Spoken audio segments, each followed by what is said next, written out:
आज के इस वीडियो लेक्चर में हम लोग देखने वाले हैं द मून। द मून होता क्या है? The moon is the only satellite of the earth. यानी कि उसका मतलब क्या होता है?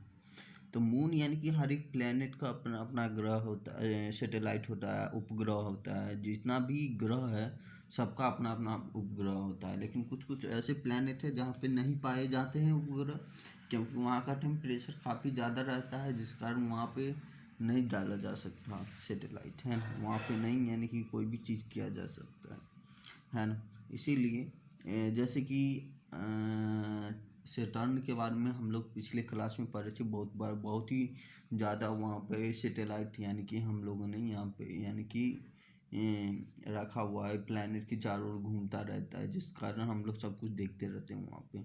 जैसे ही वैसे ही अर्थ का भी, पृथ्वी का भी, पृथ्वी क्या है? एक थर्ड प्लैनेट है, third planet of solar system. तीसरा प्लैनेट है सोलर सिस्टम का, तीसरा ग्रह। तो सूर्य, पृथ्वी का एकमात्र उपग्रह है, सैटेलाइट है ना, वो है मून।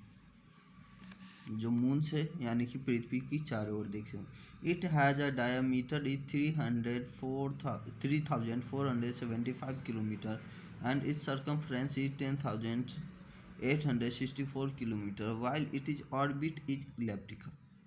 अब बता रहा है उसका जो व्यास है 3,475 किलोमीटर, और उसका सरकमफ्रेंस किसको बोलते हैं? ये सर्कल हो गया, तो ये व्यास हो गया बीच वाला।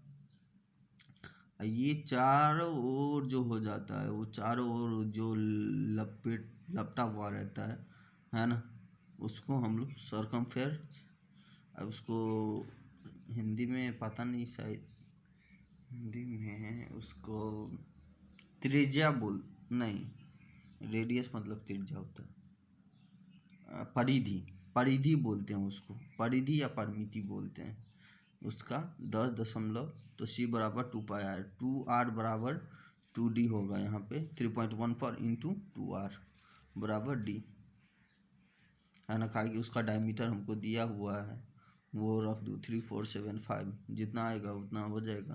तो इतना रखोगे तो इतना आएगा 10,864 kilometre. While it orbit is elliptical का मतलब क्या होता है?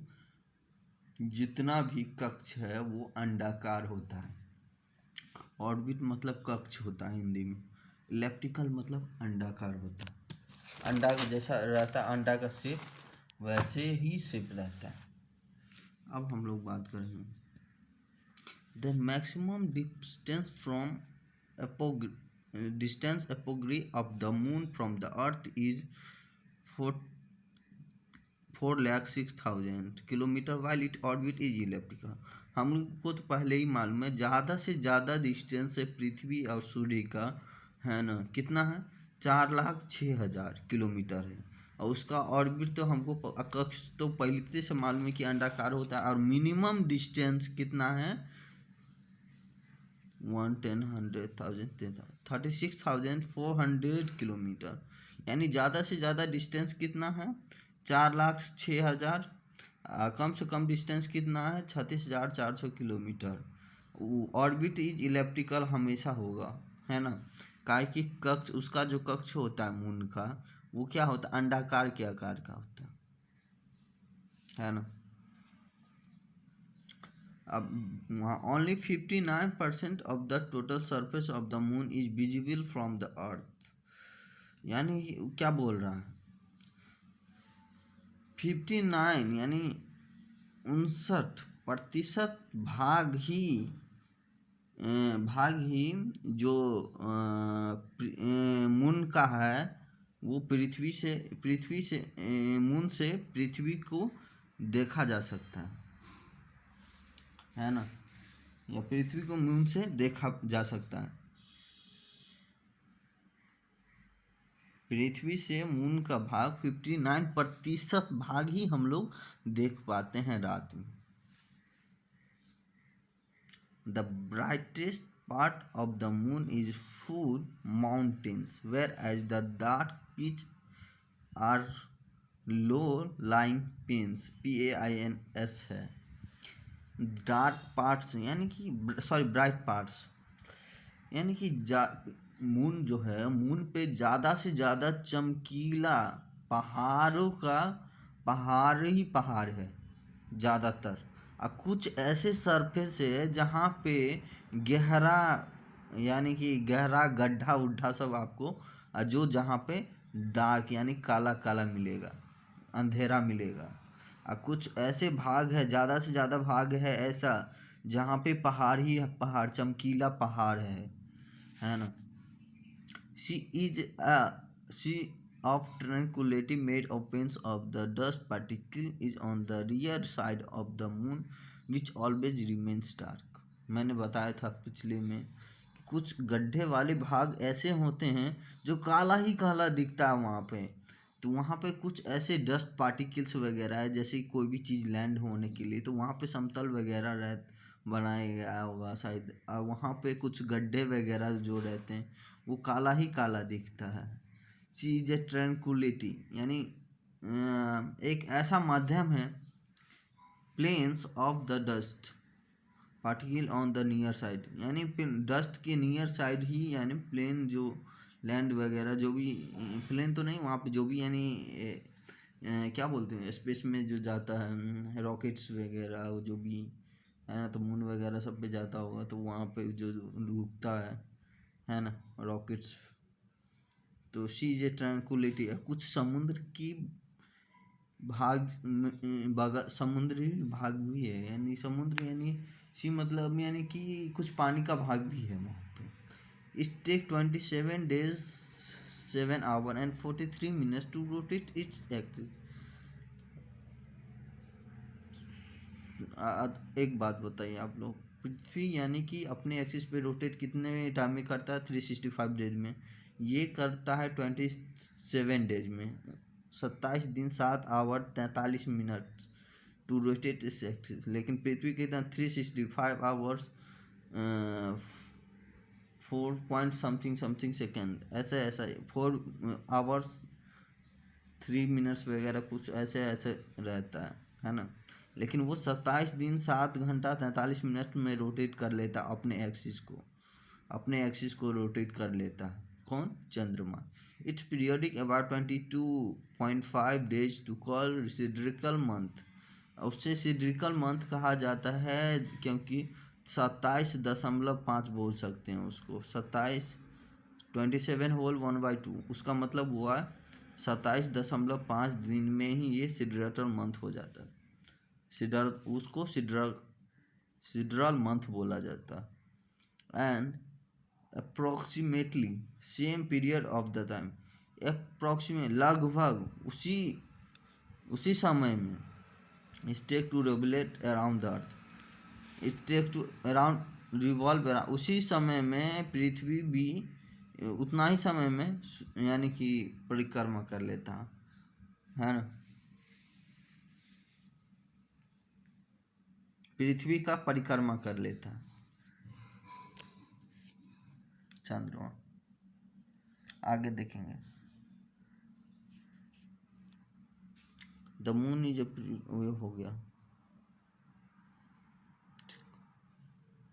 Moon period of revolution with reference to the sun is about 29.5 days 29 days 12 hours 44 minutes 2.8 seconds। This period is called synodic month. Synodic month क्या होता है?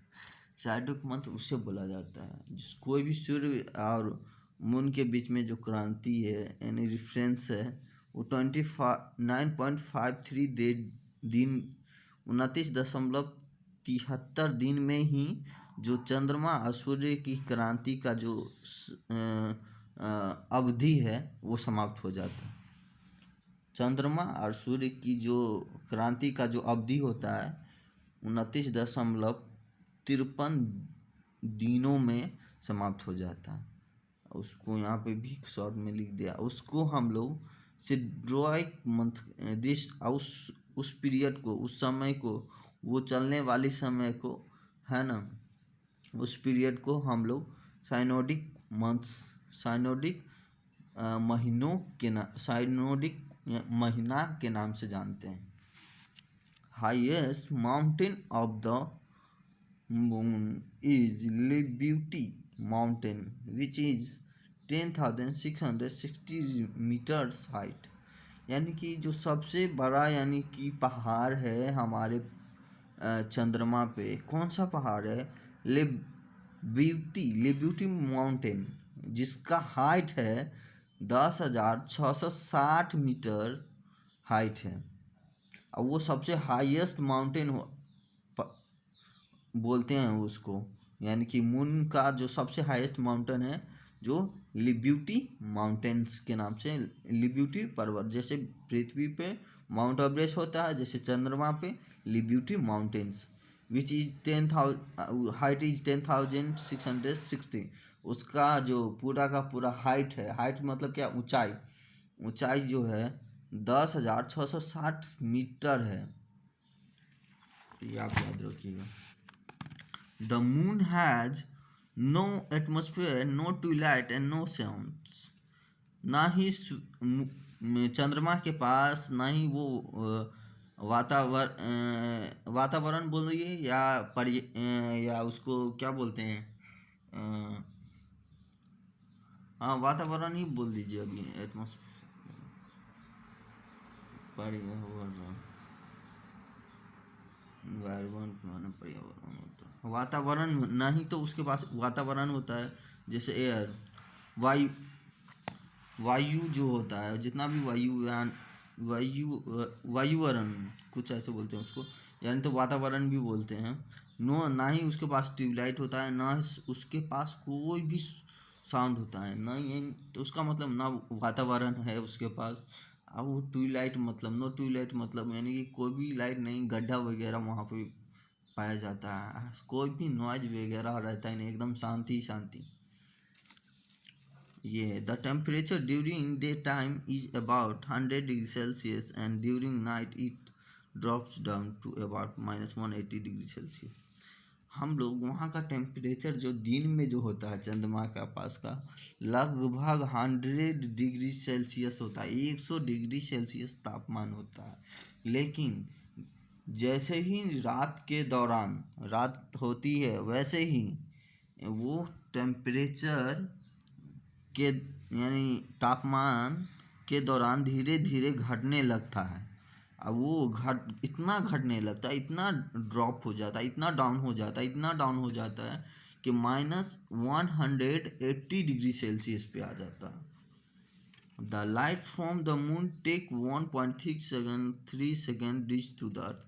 जैसे हम लोग जानते थे सूर्य का जो रोशनी है पृथ्वी पे पहुंचने में कितना मिनट लगता है? 8.5 मिनट या 8.30 मिनट भी कहीं कहीं पे रहता है ना।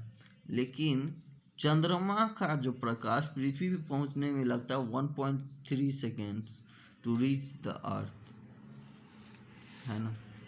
The size of the mountain is 1/4 the size of the earth, यानी पृथ्वी का जो 1/4 भाग है, the size of the mountain is 1/4 the size of the earth, यानी पृथ्वी से 1/4 साइज, यानी 0.25% साइज है किसका?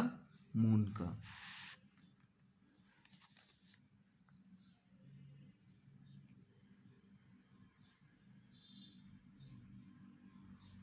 पृथ्वी से मून का यानी कि जो साइज मतलब क्या होता है?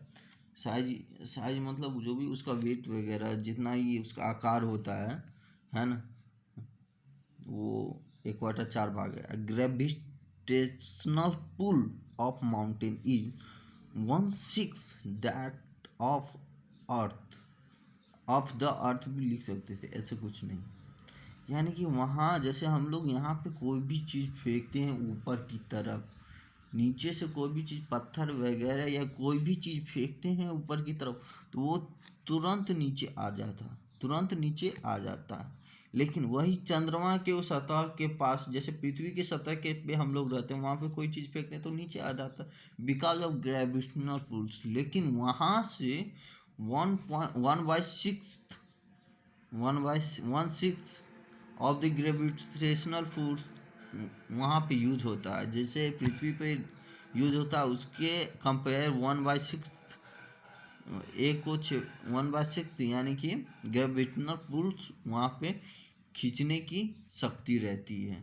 कोई भी चीज़ अगर वहाँ पे सरफेस पे जाके, चंद्रमा के सरफेस पे जाके कोई भी चीज़ फेंके और ऊपर, तो वो वहाँ से और ज़्यादा जल्दी कैच करता है। Mainly silicon, iron and magnesium it is element during are found in moon surface.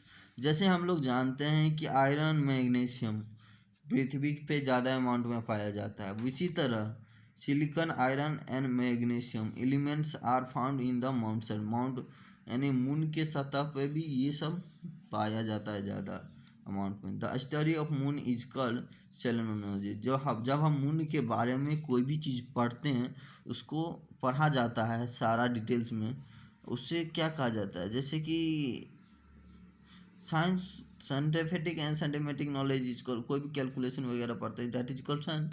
वैसे ही यदि हम लोग मून के बारे में स्टडी करेंगे तो सेलेनोलॉजी के नाम से बोलते हैं।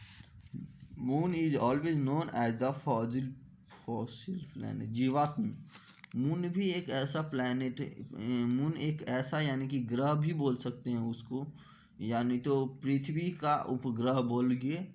जो पृथ्वी है, ग्रह है, उसके चारों ओर क्या घूमते रहता है, मून। वहाँ पे सैटेलाइट भी इसीलिए उसको बोलते हैं, है ना। तो पृथ्वी का एकमात्र उपग्रह है जो मून है, और मून को हम लोग फॉसिल प्लैनेट भी के यानी जीवाश्म ग्रह के नाम से भी जानते हैं। क्यों? क्योंकि हम लोग वहाँ पे जाते हैं स्पेस में, तो मून पे यानी कि जितने भी रिसर्च वगैरह होती हैं, तो वहाँ पे जाके रहते हैं, बैठते हैं, खाते पीते हैं, सब कुछ तो देखते हैं, तभी तो उसके बारे में डिस्कवर करते हैं मून के बारे में, है ना। So please thank you for watching this video. इस वीडियो को देखिए, शेयर कीजिए, सब्सक्राइब।